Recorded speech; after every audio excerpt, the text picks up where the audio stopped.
కంప్లీట్గా రివర్స్ చేసుకొని ఆ కమ్యూనిస్ట్ సిద్ధాంతం పనికి మాలిందని దాన్ని పక్కన పెట్టి ప్రపంచం మొత్తానికి వాకిలు తెరిచి ఈరోజు అమెరికాను కూడా డామినేషన్ స్థాయికి పోయింది. $11 lakh trillion వాళ్ళ ఎకానమీ ఈరోజు. ఎందుకు ఆ పాత పద్ధతిని పాతరేసింది కాబట్టి. అదే పద్ధతిలో ఈరోజు దేశ ప్రధాని మోడీ గారు కూడా ప్రయత్నం చేస్తూ ఉన్నారు. అదే మాకు చెప్తా ఉన్నారు ముఖ్యమంత్రులు మేము పోయినప్పుడు. అదే మేం చేస్తుంటే అప్పు తెచ్చిండ్రు, అప్పు తెచ్చి మంచికి ఇంత అప్పు ఉంటుంది. అధ్యక్ష, అప్పులు తేవడమే కాదు, ఇదే బడ్జెట్లో ఉంది. జానారెడ్డి గారు చెప్పిండ్రు, ఇదే బడ్జెట్లో ఉంది. This financial year the honourable finance minister has proposed to pay back 20,000 crores 20,000 కోట్ల రూపాయల అప్పులను కూడా ఈ సంవత్సరం మనం చెల్లిస్తా ఉన్నాం. అది బడ్జెట్లో భాగంగా ఉన్నది. ఇది నిరంతర ప్రక్రియ. మనం ఎట్లా ఆఫ్లోడ్ చేస్తూ ఉంటామో, ఎట్లా పేమెంట్ అవుతూ ఉంటుందో మళ్ళీ మనకు ఎలిజిబిలిటీ వస్తూ ఉంటుంది. దాన్ని తీసుకుంటూ ఉంటాం. It's a dynamic situation. అధ్యక్ష, ఇంకో విషయం ఏంటంటే, నేను చెప్తే మంచిగా ఉండాలి. కిషన్ రెడ్డి గారికి నా సలహా, ఇటువంటివి చెప్పకండి దయచేసి. గొర్రెల స్కీమ్ మంచిదే, అభినందిస్తున్నా. ఇది మొత్తం కేంద్రం స్కీము. ప్రధానమంత్రి గారు కూడా ఒక గొర్రె ఇవ్వాలి, ఒక గొంగడి ఇవ్వాలన్నారు అన్నారు మీరు. ఒక గొర్రె, ఒక్క నిమిషం అయ్యా.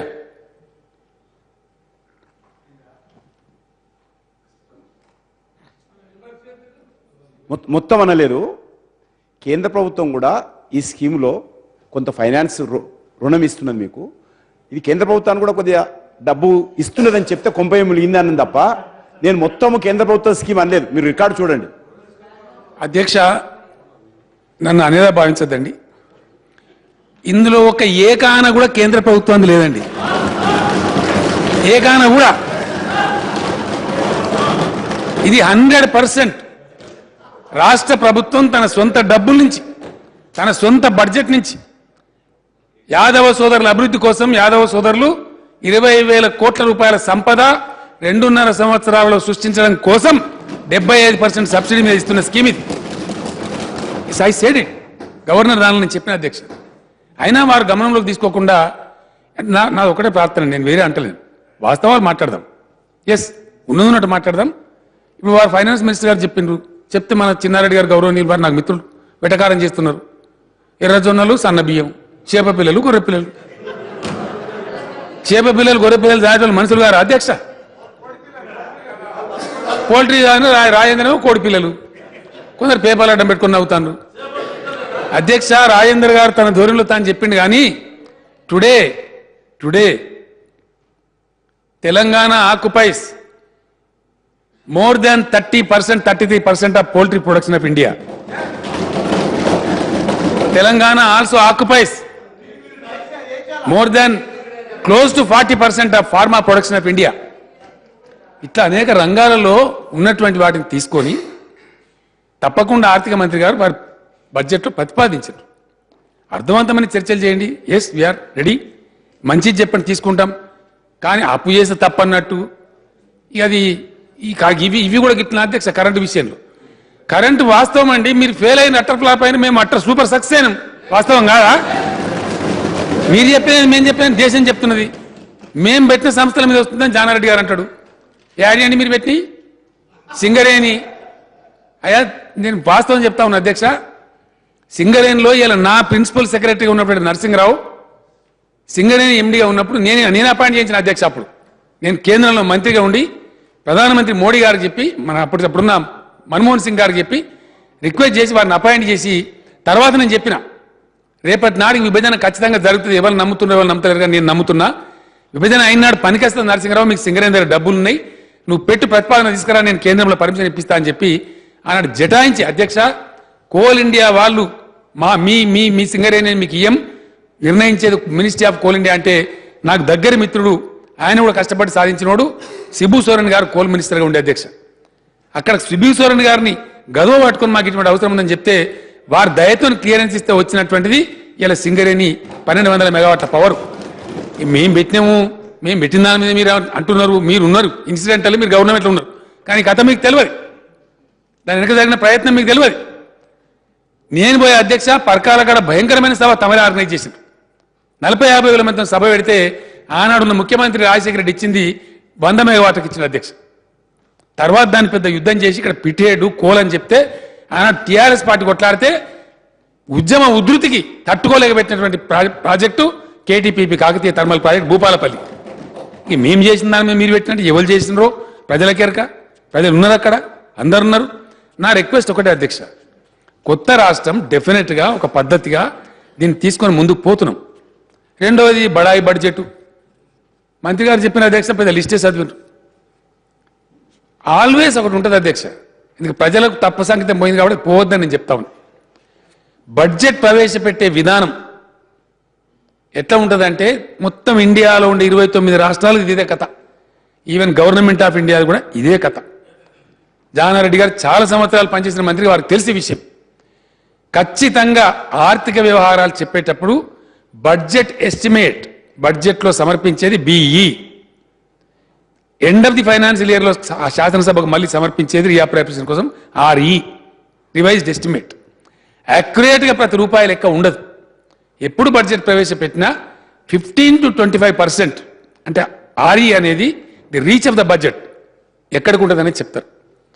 అధ్యక్ష, తెలివైన ప్రభుత్వాలు చీఫ్ సెక్రటరీ, ఫైనాన్స్ సెక్రటరీ ఏం చేస్తారు అధ్యక్ష, బడ్జెట్ ప్రవేశపెట్టిన తర్వాత బిఈఆర్ఈ లాస్ట్ టైం 1,12,000 కోట్ల పైచలకు చేరుకున్నాం.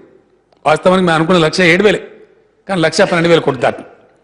దాని తదనంతరం ఈ సంవత్సరం మినిమం 1,25,000 ప్లేస్లో పోయేటువంటి పరిస్థితులు నెట్ మనీ వచ్చి ఖర్చు అయ్యేది. ఇది అవుట్ ఆఫ్ బడ్జెట్ ఖర్చు కాక అధ్యక్ష ఉన్నాం. ఈ రకంగా ముందుకు పోయేదాన్ని అన్ని రాష్ట్రాల్లో ఉండేదాన్ని ఇక్కడేదో అసమంజసంగా జరుగుతున్నట్టు నేను ఒకటే ప్రార్థన చేసిన, దయచేసి let us not curse our own state. మన కొత్త రాష్ట్రాన్ని మనమే శపించకండి, అర్థం పర్థం లేని విమర్శ చేయకండి అని నేను రిక్వెస్ట్ చేసిన. రీజన్ వై కొత్త రాష్ట్రం మంచిది జరుగుతుంది, ఓకే, పాలిటిక్స్ రైట్, పాలిటిక్స్ మళ్ళీ ఓటు రావాలంటే ఇంకో 26-27 నెలలు కావాలి, కంత తొందర ఎందుకంటే నాకు అర్థం కాదు. మేము తప్పు చేయకపోతే ప్రజలు మాకు ఇలా ఎవరు చెప్తే నమ్ముతారు అధ్యక్ష, ప్రజలు చాలా చాలా చాలా తెలివి కలు ఉన్నారు ప్రజలు. ఇప్పుడు ఏది పడితే చెప్తే నమ్మే పరిస్థితులు లేరు. బూమరాంగ్ కూడా అవుతుంది, రివర్స్ కూడా అవుతుంది. ఓయొచ్చి ఉండాలి, మనకు ఓపిక కావాలా, కొంచెం అవసరాలు ఉంటాయి. పని చేయనియండి, ప్రభుత్వాన్ని పని చేయనియండి, ఉత్తమమైన సలహాలు చెప్పండి. కానీ అనవసరంగా ఉన్నది లేనిది అంతా కలిస్తామంటే కరెక్ట్ కాదు అధ్యక్ష. నేను అభినందిస్తా ఉన్న రాజేందర్ గారిని. గ్రామీణ ప్రాంత ఆర్థిక వ్యవస్థను పరిపుష్టం చేసేటువంటి చర్యలు పటిష్టంగా ఈ బడ్జెట్లో తీసుకున్నాం. దాని మీద 10 నుంచి 20 వేల కోట్ల రూపాయలు ఖర్చు పెట్టబోతా ఉన్నాం. ఎంబీసీలకు చరిత్రలోనే మొట్టమొదటిసారి 1,000 కోట్ల రూపాయలతో కార్పొరేషన్ ఏర్పాటు చేసినాం. వాళ్ళందరి కన్నీళ్లు తుడుస్తాం డెఫినెట్గా. ఎవరెవరైతే బాధలో ఉన్నారో వాళ్ళకు 100% పూర్తి స్థాయి సబ్సిడీ మీద, బ్యాంక్ లింక్ కూడా లేకుండా వాళ్ళ దగ్గర లేవు, ఆస్తులు లేవు కాబట్టి వాళ్ళందరినీ కూడా ఆదుకోబోతా ఉన్నాం. ఆ కులాల లిస్టు చదివితే 107, 108 కులాలు ఉన్నాయి అధ్యక్ష. వీళ్ళు ఎటు కాకుండా అయిపోయింది. వాళ్ళు ఇవ్వలు పట్టించుకోవాలి చరిత్రలో. మీ టైంలో కూడా వస్తే ముఖ్యమంత్రులు టైం ఇయ్యలే, కానీ నేను అధ్యక్ష వాళ్ళని పిలిపించుకొని 6:30 గంటలు వాళ్ళతో నేను డిస్కస్ చేసి, నాతో పాటు నా డైనింగ్ టేబుల్ మీద అన్నం పెట్టి లోతులు తెలుసుకొని వాస్తవాలను తెలుసుకొని తమరిని కూడా రిక్వెస్ట్ చేసిన, తమరు కూడా పట్టించుకున్నారు. కొంతమందితో తమరు ఆర్థిక మంత్రి కలిసి కూడా తమరు నివాసంలో మాట్లాడింది. అన్ని ఎక్సర్సైజ్ చేసినాం. ఊరికి ఆశామాషిగా తమాషగా ఏదో చేప పిల్లలు, గొర్రె పిల్లలు, తాయిలాలు ఎలక్షన్ల కోసం కాదండి. రాష్ట్రం ఆర్థికంగా బలపడడం కోసం. నిజంగా బలపడితే ఇవాళ మంచిగా చేస్తే వాళ్ళకి ఎలక్షన్లు ఓట్లేస్తారు ప్రజలు. అధ్యక్ష, ఇంకోటి మా మీద అక్కసు కూడా పనికిరాదని చెప్పి నేను మనవి చేస్తా ఉన్నా అధ్యక్ష. తెలంగాణ వచ్చిన తర్వాత ఎలక్షన్ జరిగింది. మేము ఏ పార్టీతో అలయన్స్ లేకుండా ఒంటరిగా మా శక్తిని మేము నమ్ముకొని, ప్రజలను నమ్ముకొని మేము ఎలక్షన్ పోయినాం. People have given the mandate. ఇది మాకు ప్రజలు ఇస్తే వచ్చిన అధికారం అండి. మేము ఎవడో నామినేట్ చేస్తే రాలేడికి, అప్పనంగా రాలే. ఎందుకంటే మాట్లాడితే అక్కసు ఒక రకమైన భరించలేని పరిస్థితి. You have to have patience. After all this is democracy. We are voted to power for full 5 years and there is not going to be advanced preponed election as Mr. Uttam Kumar Reddy is propagating outside. No, there is not going to, we are not going to prepone. ఖచ్చితంగా time ప్రకారమే, schedule ప్రకారమే election జరుగుతుంది. ఆ ప్రకారంగానే నేను ఆశిస్తున్న అధ్యక్ష, మేము సక్రమంగా పనిచేస్తున్నామనే భావన మాకుంది. మాకు ఇప్పుడు వచ్చిన దాంతో ఇంకా చాలా చాలా ఎక్కువ సీట్లు వస్తాయని సర్వేలు కూడా చెప్తా ఉన్నాయి. కాబట్టి మాకేం రంది లేదండి. ఒక పద్ధతిగా వ్యవహారం చేద్దామని మనం చేస్తా ఉన్నాం.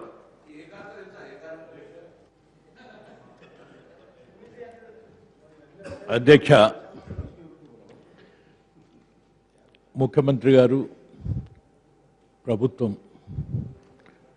ఒకటి అర్థం చేసుకోవాలి. మేము అక్కస్తో కానీ లేక ప్రభుత్వం మీద మీరు వచ్చిందని ద్వేషం కానీ లేకుంటే మేము తొందరగా రాకపోతే అనేటువంటి ఫ్రస్ట్రేషన్లో కానీ చెప్పిన విషయం కాదు. ఈ విషయాన్ని మొదటగా అర్థం చేసుకోమని మనవి చేస్తున్నాను అధ్యక్ష. ఒక 2 విషయాలు ముఖ్యమంత్రి గారు మరి ఫీడింగ్ ఎవరు చేసినారో మళ్ళీ ఒకసారి కూడా అక్కడ ఉండేటువంటి పరిస్థితులు ఇట్లా ఉన్నాయి, దీన్ని చాలా అధ్యయనం చేసుకోండి, ఆ రంగం ఇబ్బంది పడకుండా చూడండి, ఎందుకంటే అది చాలా అవసరమైన రంగం అని నేను గుర్తు చేస్తూ తెలియజేసినాను. అందులో నేను చెప్పిన విషయాలు ఏమన్నా అవాస్తవం ఉంటే రైట్, ఇది కాదు అని నివృత్తి చేయడంలో అభ్యంతరం లేదు, తప్పు లేదు. దాంతో మేము ఇంకా సరిగ్గా మేము అర్థం చేసుకొని మీకు సలహా ఇస్తాం, సహకరిస్తాం. అధ్యక్ష, దీంట్లో నేను చెప్పినటువంటి విషయం 10,000 కోట్లు అంటే ఈ సంవత్సరం మనం 10,000 కోట్లు లోటు ఉన్నది అనే మాట వాస్తవం కాదా? ఎలక్ట్రిసిటీలో 9,810 కానీ ఉదయ్ స్కీమ్కు దీనికి సంబంధం లేదు. ఉదయ్ స్కీమ్ను చేరినాడే మీరు ఒక కామెంట్ కూడా చేసిండ్రు, అది గుర్తుపెట్టుకోండి. ఇది కాంగ్రెస్ పుణ్యమా అని ఇట చేసినమని చెప్పి మాకు ఇచ్చిన లెటర్లోనే ఇచ్చిండ్రు. కానీ 27 రాష్ట్రాలు చేసుకున్నాయి, మీరు చేసుకున్నారు, చేయాల్సిందే ఆ భారం తగ్గించడానికి. కానీ అప్పుడు కూడా కామెంట్ చేసినా మేము దాని మీద ఏం పట్టించుకోలేదు. కానీ ఇవాళ చెప్తున్నదంటే ఈ సంవత్సరం ఛార్జీలు పెంచకపోతే 9,800 10,000 లోటు ఉన్నది. అది సరిచేయాలంటే మీరు 4,200 ఇస్తున్నారు.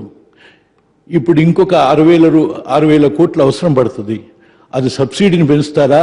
లోటు ఆ విధంగా ఏర్పడితే ఏం సంగతి అనేటువంటి అంశం. రైట్, దాంట్లో ఆ లోటు కానీ డిస్కామ్స్కు అప్పు మార్చుకున్న విషయం కాదు అనేటువంటి విషయం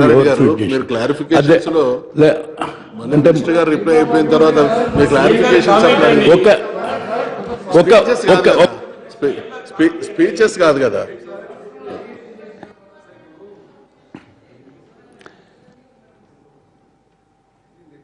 ఈ ఒకటే విషయం అధ్యక్ష, వారు కూడా బట్టిగా మాట్లాడతారని నేను అనుకోను.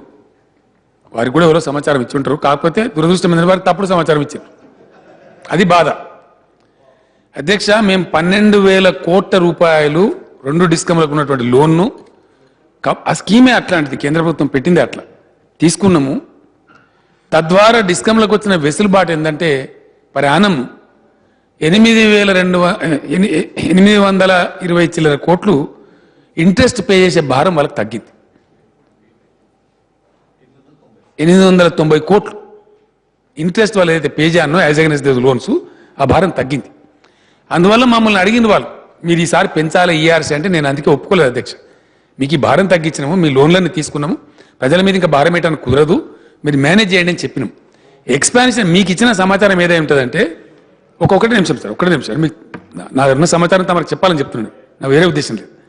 అది సెట్ ఆఫ్ అయింది. మీకు తమరికి ఇచ్చింది బహుశా సమాచారం ఏదై ఉంటుందంటే రేపు అధ్యక్ష ఇంకా కొంత క్లీన్ కూడా మెయింటైన్ చేస్తాం అధ్యక్ష, మునుపట్లాగా పెడతలేం. పాలమూరు రంగారెడ్డి ఎత్తిపోతల పథకం కావచ్చు, కాళేశ్వరం ఎత్తిపోతల పథకం కావచ్చు, దానికి అవసరమయ్యేటువంటి లైన్స్ కానీ, సబ్స్టేషన్స్ కానీ, 220 kV సబ్స్టేషన్స్ కానీ, అదంతా కూడా 100% ఇరిగేషన్ డిపార్ట్మెంట్స్ పేమెంట్ చేపిస్తున్నాం అధ్యక్ష. వాళ్ళ మీద అక్యులేట్ కావద్దని చెప్పి ఆ కేర్ కూడా తీసుకుంటున్నాం. ఇంకా పటిష్టమైన పద్ధతిలో హైదరాబాద్కు ఎట్లయితే ముంబై నెవర్ స్లీప్స్ అని వాళ్ళు గర్వంగా చెప్పుకుంటారో, అంటే హైదరాబాద్ సిటీలో రెప్పపాటు కూడా జీవితంలోనే కరెంటు పోదనే పరిస్థితి అంటే ఐలాండ్ పవర్ సప్లై చేసే స్కీమ్ ఉంది. వీటన్నిటి చేయడానికి, ఇంకా పటిష్టపరచడానికి, కొత్త ప్రపోర్షనల్ డిస్ట్రిబ్యూషన్ సిస్టమ్ డెవలప్ చేయడానికి అవసరమైనటువంటి ప్లాన్ గురించి వారికి చెప్పిన అధ్యక్ష జానారెడ్డి గారికి, అది కరెక్టే, దానికి అవసరం ఉంటుంది డబ్బులు, కానీ ముందుకయ్యే ఖర్చు అప్పు ఇప్పుడు సెట్ ఆఫ్ అయిపోయింది. మొత్తం సభానుమతితోటి, తద్వారా లీడర్ ఆఫ్ ది హౌస్ అనుమతితోటి, అధ్యక్ష డిబేట్ చేయాలని కాదు నా ఉద్దేశం, సవాలుకు జవాబు అందాలని కాదు. వారికి వచ్చిన సమాచారం, నాకు వచ్చిన సమాచారం తిరిగి వారు కానీ మేము కానీ సరి చేసుకుంటే ప్రభుత్వానికి కానీ మాకు కానీ బాగుంటుంది అనేటువంటి ఉద్దేశం. అందుకని అనుమతి ఇవ్వండి. 2 మాటలు వారు చెప్పిన దాంట్లో నేను క్లారిఫై చేస్తున్నాను. డిస్కామ్స్కు 12,000 కోట్లు ఉన్నది, 75% మనం అప్పు వాల్చుకున్నది వాస్తవం. దానికి దీనికి సంబంధం లేదు. అది 9,000 కోట్లు మీరు కట్టేస్తుండ్రు. ఆ వడ్డీ 2 సంవత్సరాలు మారిటోరియం ఉంది. ఆ తర్వాత ఇన్స్టాల్మెంట్ కట్టాలి. అది సంబంధమే లేదు. అది లేకుండానే ఇవాళ డిస్కామ్లకు 10,000 కోట్ల లోటు ఏర్పడుతుంది అని సమాచారం. ఆ దాంట్లో 10,000 కోట్లు 4,500 ఇస్తున్నాం. ఇంకో 4,500 పూడ్చడానికి విద్యుత్ ఛార్జీలన్నా పెంచాలి, డిస్కామ్స్ బేరన్న చేయాలి వాళ్ళకు వచ్చే లాభాల నుంచి. అందుచేత బేరు చేసే పరిస్థితి ఉందా?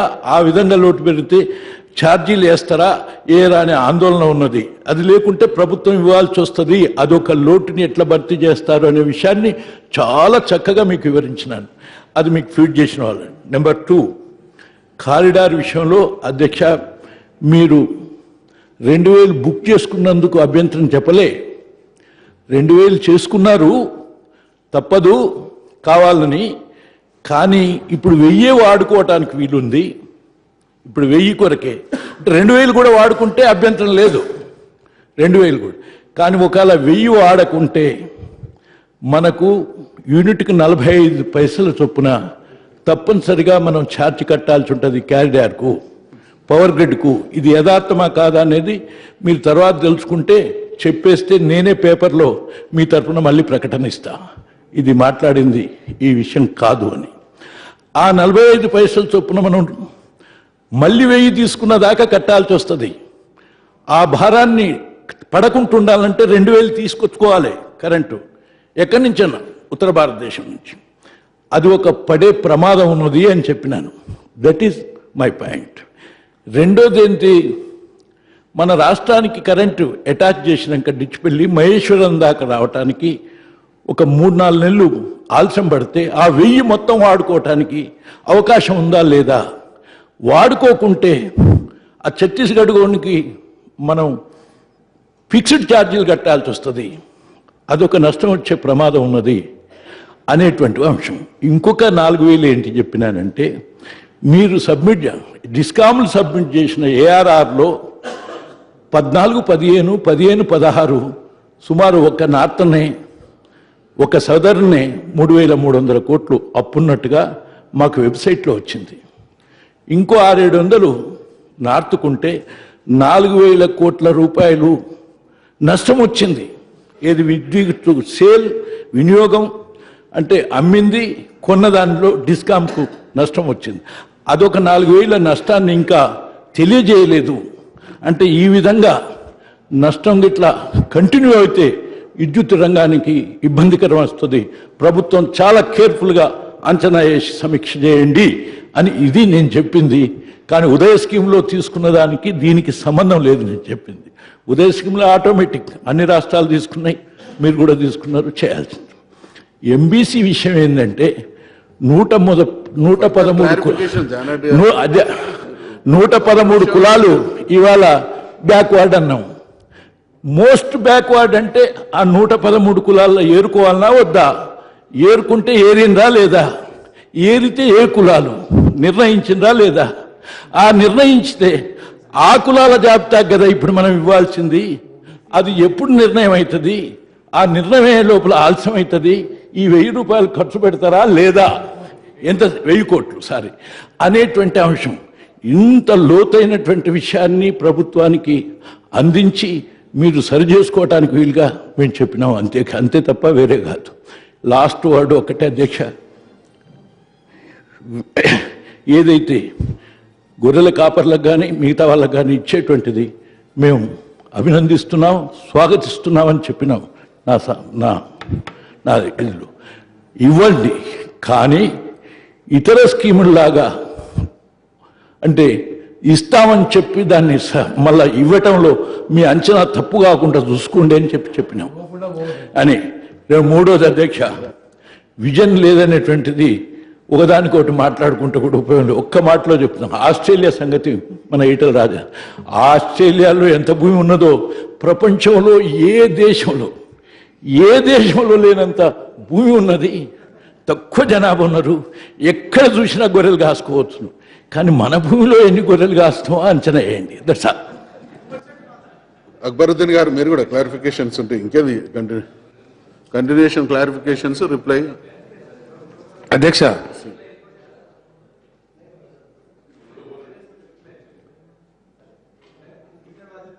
ఆస్ట్రేలియాలో జాగా ఉంది కాబట్టి గొర్రెలు పెంచుతున్నారు, మన దగ్గర లేదు కాబట్టి ఏడ పెంచుతున్నారని జానారెడ్డి గారు డౌట్ వచ్చింది అధ్యక్ష. మంచి సందేహం, ధర్మ సందేహం. ఎందుకంటే ఇది అర్థం కావాలంటే కూడా టైం పడుతుంది అధ్యక్ష, బట్టి అర్థం కాదు అని నేను ఏమంటున్నా. చర్చ చాలా పెద్ద సబ్జెక్ట్, అది మామూలు సబ్జెక్ట్ కాదండి. మేము కూడా బట్టిగా ఏదో అగాధం తెచ్చి పెట్టలేదు. జానారెడ్డి గారు ఫైనాన్స్ మినిస్టర్ గారు చెప్పిన వారు రిప్లైలు. ఈ ఆర్థిక ఇప్పుడు రన్నింగ్ ఆర్థిక సంవత్సరం యొక్క 2 త్రైమాసికాలు 2 క్వార్టర్స్ చూసిన తర్వాత మన గ్రోత్ స్టడీగా ఉంది అని అర్థమైన తర్వాత అప్పుడు గ్రామీణ ఆర్థిక వ్యవస్థ పరిపుష్టం చేసే దిశగా చేయాల్సిన చర్యలు ఏందని వారితో పాటు ఇంకో 2-3 మినిస్టర్స్ను కమిటీ వేసి పంపించినాము. దాని మీద అధ్యయనం చేసి వచ్చారు. అధ్యక్ష, వెటర్నరీ డాక్టర్ పోస్ట్ ఎవరు అడగలే, వాళ్ళు డిమాండ్ చేయలే మమ్మల్ని. ఇది చేయబోతున్నామని ఆలోచన చేసి నేనే 265 పోస్టులు రిక్రూట్మెంట్ కూడా చేయించినాం. అయిపోయింది, ఆ డాక్టర్లు రిక్రూట్ అయ్యారు. దాని తర్వాత రోస్టర్లో రాకుండా ఇంకొక 60-70 మంది డాక్టర్లు ఫ్రీగా ఉన్నారంటే మనం పెద్ద ఎత్తున పోతున్నాం కార్యక్రమానికి. కాబట్టి ఆ స్టంటర్స్ అన్ని బాగుండాలి. వాళ్ళు గొర్రెలు తీసుకొని దవాఖానకు వచ్చుడు కాదు, గొర్రెల కాడికి డాక్టర్లు పోయే పరిస్థితి ఉండాలి. 104 వాహనాలకు పోయే పరిస్థితి ఉండాలి. అదొక పెద్ద పరిశ్రమ రావాలని చెప్పి రోస్టర్ల ఫిట్గా అన్నటువంటి వెటర్నరీ డాక్టర్లను కూడా సమాన వేతనం ఇచ్చి తీసుకోండి, తాత్కాలికంగా మళ్ళీ ఫిట్ అయినట్టు పర్మిట్ చేసుకుందామని చెప్పి కూడా చెప్పిన అధ్యక్ష. ఇలా వెటర్నరీ డాక్టర్ పాస్ అయిన విద్యార్థి తెలంగాణలో ఖాళీగా లేడు అధ్యక్ష. ఈ దీనికోసం ప్రణాళిక వేసుకొని పోతున్నాం. అంటే ఊరికినే ఆశామాషిగా మేము కూడా అట్లా చేయటం లేదు, ఒక అవగాహన చేసుకొని. తమరు అన్నారు ఎంబీసీలను, ఎస్ ఎంబీసీలను కూడా మళ్ళీ బీసీ కమిషన్ ఇవ్వాలి. మనకు ఆల్రెడీ రిఫర్ చేసినాం. ఎస్ సార్, రిఫర్ చేసినాం. అది రిఫర్ చేయకుండా ఎట్లా ఇస్తామండి? It has been already referred. They will give.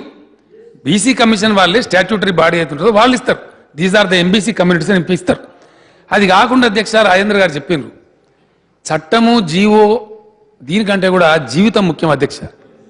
MBC అనే వాళ్ళు పాపం దశాబ్దాల తరబడి తిరుగుతున్నారు, మమ్మల్ని ఎవరు చూస్తలేరని చెప్పి, మమ్మల్ని ఎవరు పట్టించుకుంటలేరని చెప్పి తిరిగింది. వాళ్ళు దరఖాస్తులు పెట్టిన, దండాలు పెట్టిన, ఎక్కే గుమ్మం దిగే గుమ్మం అంతా జరిగిన చరిత్ర. వాళ్ళే స్వయంగా చెప్పినారు.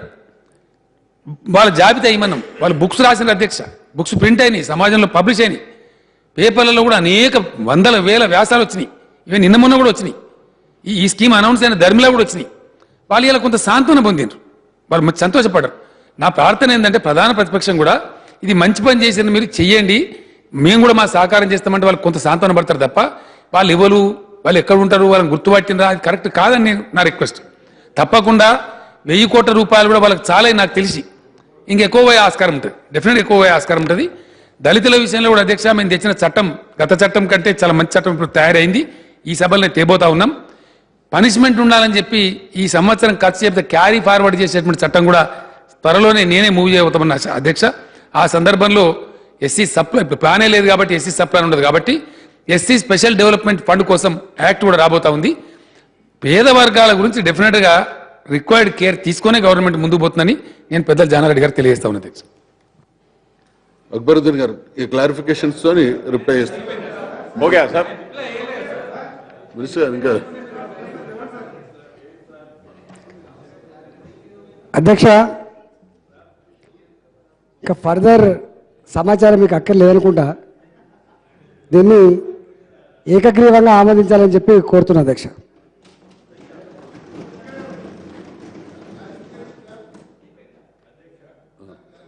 క్లారిఫికేషన్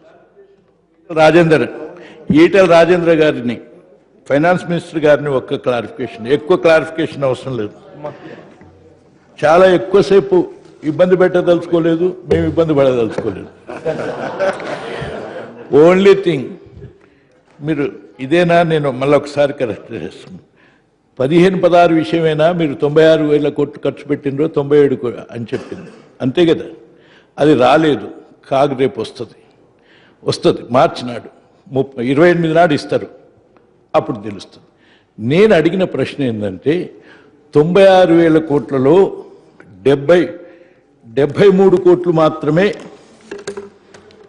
నేను 84,000 కోట్లు అని చెప్పినారే కరెక్ట్, ప్రజల కొరకు ఖర్చు పెట్టింది 84-85 వేల కంటే లేదు.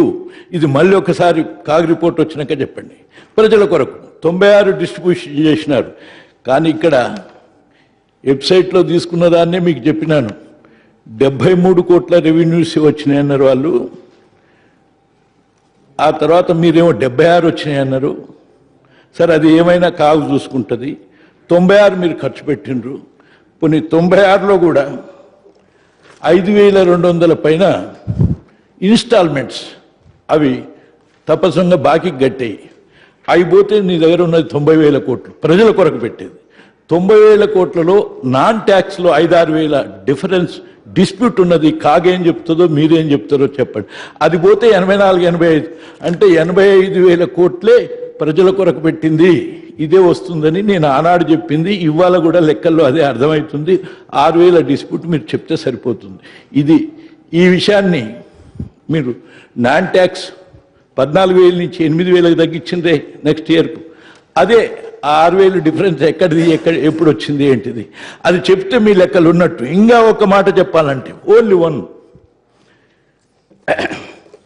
62,000 కోట్లు ఈ సంవత్సరం పెట్టుకున్నారే ట్యాక్స్ రెవెన్యూ. లాస్ట్ ఇయర్ 52,000 పెట్టుకున్నారే రివైజ్డ్ ఇన్వెస్ట్మెంట్లు. ఇప్పుడు ఫిబ్రవరి అయింది. మీ దగ్గర 5 నిమిషాల్లో 2 నిమిషాల్లో మీరు మాట్లాడుతున్నప్పుడే ఉంటుంది. ఈ సంవత్సరం ఫిబ్రవరికి నాన్ ట్యాక్స్ ఎంత వచ్చింది? నేను చెప్పింది ఏంటిది అంటే నాన్ ట్యాక్స్ ఫిబ్రవరికి ఎంత వచ్చిందో చెప్తే ఈ సంవత్సరానికి 46,000కి ఎక్కువ రాదు మీకు నాన్ ట్యాక్స్ రెవెన్యూ. అంటే ఏంది? 15% పెరిగింది. 15% అంటే మళ్ళీ 15, 16, 17 మీరు పెంచుకోకపోయినరు బడ్జెట్ని. కానీ ఒక్కసారి 30 పెంచితే అది రాదు కదా. అటువంటి యొక్క బడ్జెట్ని మీకు తెలిసి కూడా ఎందుకు ఇంక్రీజ్ చేసినారు అనేది నా ప్రశ్న. ఇప్పుడు ఇది ఒక్కటి చెప్పండి సరిపోతుంది. ఈ ఫిబ్రవరి వరకు నీకు నాన్ ట్యాక్స్ రెవెన్యూ ఎంత వచ్చిందో. ఇఫ్ ఇట్ ఈజ్ 50 కోట్లు వస్తే నిజంగా 62 రైట్, నిజంగా 45-46 వస్తే ఇది 15% ఇంక్రీజ్ చేసుకుంటే 16% ఇంక్రీజ్ చేసుకున్నా నీకు 52 కంటే ఎక్కువ రాదు, 62 రాదు. ఇది ఒక్కటి క్లారిఫై చేస్తే క్లోజ్. ఇక మనకు బడ్జెట్ అంతా చదువుకున్న అక్బరుద్దీన్ గారు.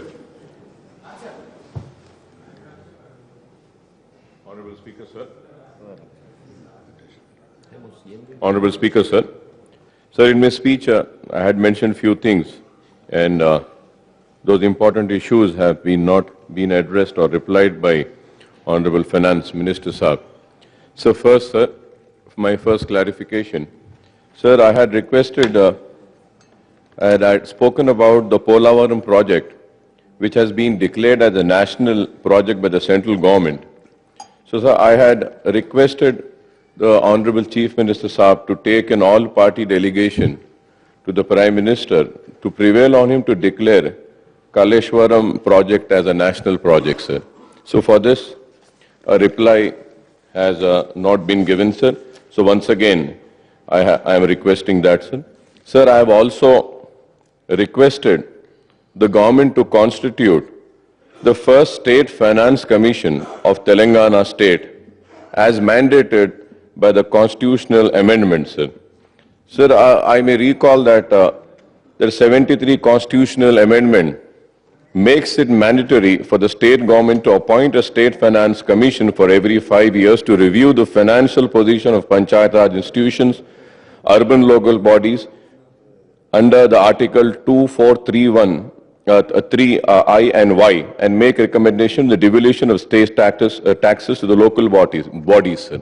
So ये है, इसको कायम करने के लिए बोले, उस ताल्लुक से भी कुछ नहीं बोले साहब. और अभी सीएम साहब ने भी रिप्लाई दिया, ऑनरेबल मिनिस्टर अपोजिशन मिनिस्टर साहब भी एमबीसी के ताल्लुक से बोल चुके हैं, तो मैं उस ताल्लुक से नहीं बोलूँगा साहब. मैं एजुकेशन के बारे में मैं याद दिलाना चाहता हूं कि ऑनरेबल चीफ मिनिस्टर साहब ने वादा किया था, तयखुन दिया था कि सेपरेट डीएससी करेंगे उर्दू मखलूआ जायदादों की तखर्रुर के लिए. तो उस ताल्लुक से मीटिंग बुलाएंगे बोले थे, नहीं हुआ. और ये मैं I have also mentioned about one more important thing about junior and degree colleges, sir. वहां पर अगर मील प्रोवाइड करेंगे स्टूडेंट्स को तो शायद उनका अटेंडेंस उससे इंप्रूव होगा. And to take up small issues about the toilets and classrooms. जो फंड्स जो एलोकेट किया गया है स्कूल एजुकेशन डिपार्टमेंट में बहुत कम है, इस ताल्लुक से भी मैं बोला था, उसके ऊपर भी जवाब नहीं आया.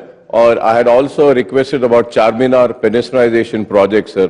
नो एलोकेशन ऑफ फंड्स नहीं दिए हैं उस प्रोजेक्ट को मुकम्मिल करने के लिए, तो उसके लिए भी कहना चाहता हूं. और खुली कुतुब शाह को भी कुछ भी फंड्स नहीं दिए, उस ताल्लुक से भी मैंने मुतालबा किया था कि खुली कुतुब शाह को कुछ फंड्स देना चाहिए, तो वो भी उस ताल्लुक से भी फाइनेंस मिनिस्टर साहब ने.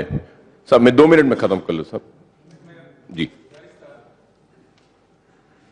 आपने लंच किया नहीं किया नहीं मालूम, हम लोग नहीं किए, तो तफसीलात के लिए आपको डिमांड्स है, उसमें सारे तफसील शहर हैदराबाद या पुराने शहर उस ताल्लुक से आप पूरे बात कर सकते.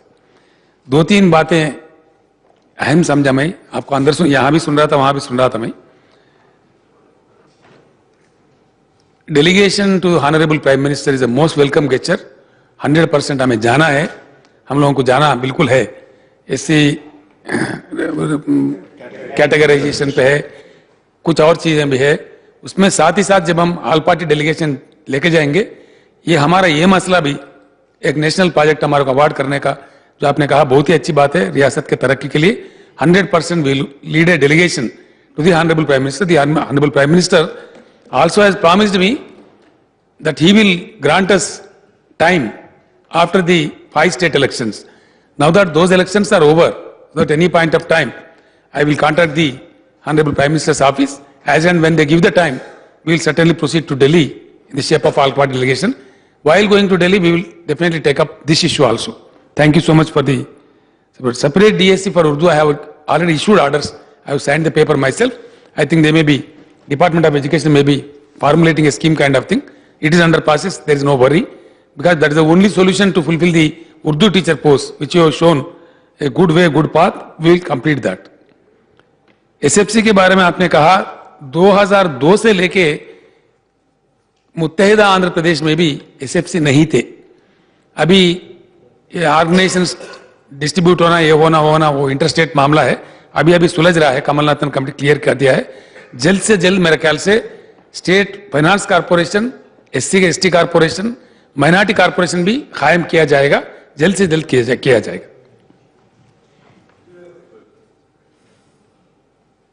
ऑनरेबल स्पीकर सर, ये RTF और ये MTF के बारे में भी मैं बोला था साहब. नहीं साहब, इसमें मैं खाली बोल देता हूं साहब, आप जवाब देना है दीजिए. नहीं, मैं खाली बोल तो देता हूं, मेरी जिम्मेदारी पूरी हो जाएगी. इस वजह से मैं, क्योंकि नहीं तो लोग हमसे सवाल करेंगे कि आपने नहीं बोला. वैसे आप हर मुतालबे को हमारे सुनते हैं और हमारे हर बातों को आप सुनकर उस पर अमल भी करते हैं, इसके लिए हम ममनून और मशकूर हैं आपके.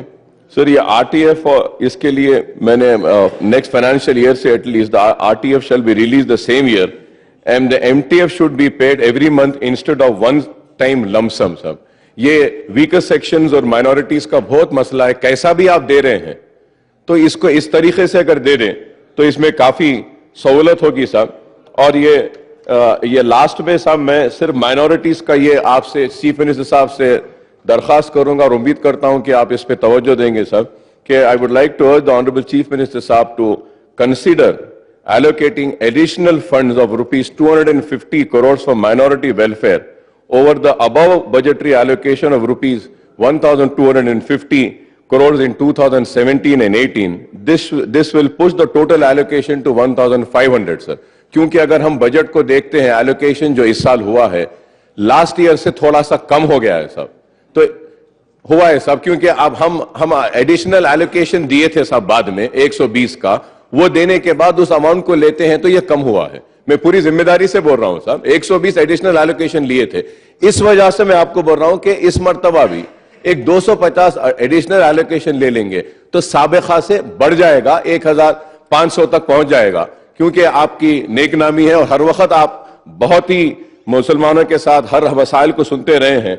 और मैं आपसे यह भी कहना चाह रहा हूं साहब कि ये मैं आखिर में इस ताल्लुक से फाइनेंस मिनिस्टर साहब से कहूंगा कि माइनॉरिटी का जो बजट